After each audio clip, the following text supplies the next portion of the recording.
Hey everyone, by this time of the year, a lot of people, if they have set New Year's resolutions, they may have either still rocking it or they may have started to realize the difficulty in the commitments they were trying to make to themselves. And sometimes that causes a little slip in their behaviors that no longer align with what they were hoping to achieve. This is why I don't like resolutions. I've never set New Year's resolutions. I don't believe that you have to set resolutions at the beginning of any year to make a change. I believe rather that any time of life is a great time to start making changes, particularly if it comes to your health. Having said that, I love the start of a new year. I love that it's a whole new year ahead of you to plan, to break up your goals, whether they're goals for your health, your relationships, your business, your home, whatever it's going to be. So I love to start a new year.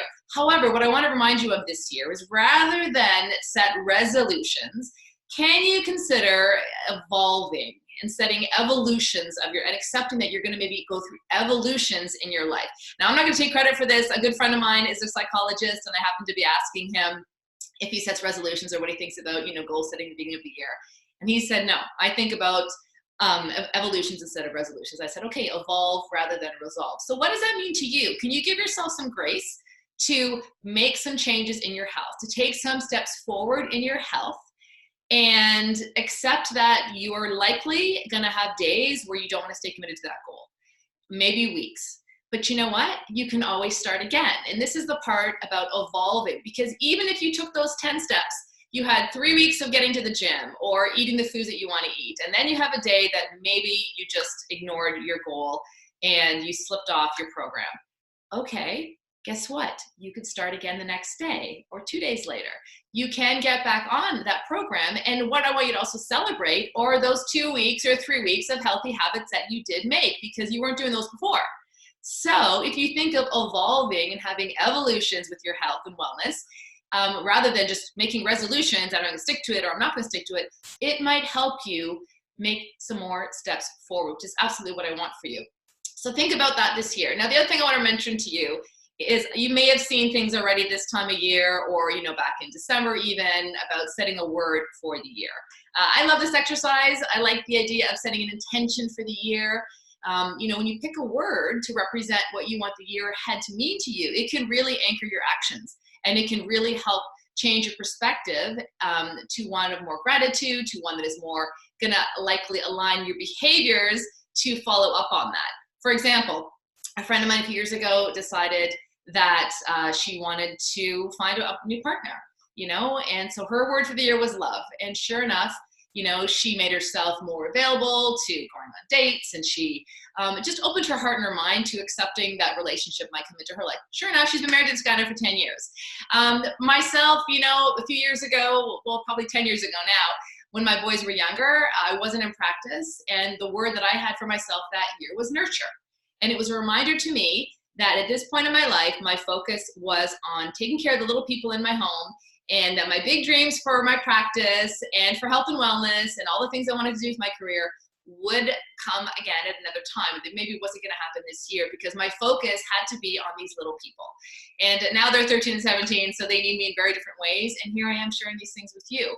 I've done this exercise in the practice every year, and it's really, really inspiring and heartwarming to me to hear what people's words are for themselves. I've had people tell me that their words have been savor. They want to really savor the moments and not get so stressed about things. They want to enjoy their days. I've had people tell me their words were going to be less, because they realize that they're always chasing more and they really have everything they need. And so they're trying to appreciate having not less, that they don't have dreams and goals for themselves, but they want to just settle into appreciating that having what they need and finding gratitude for that is exactly what they want to do.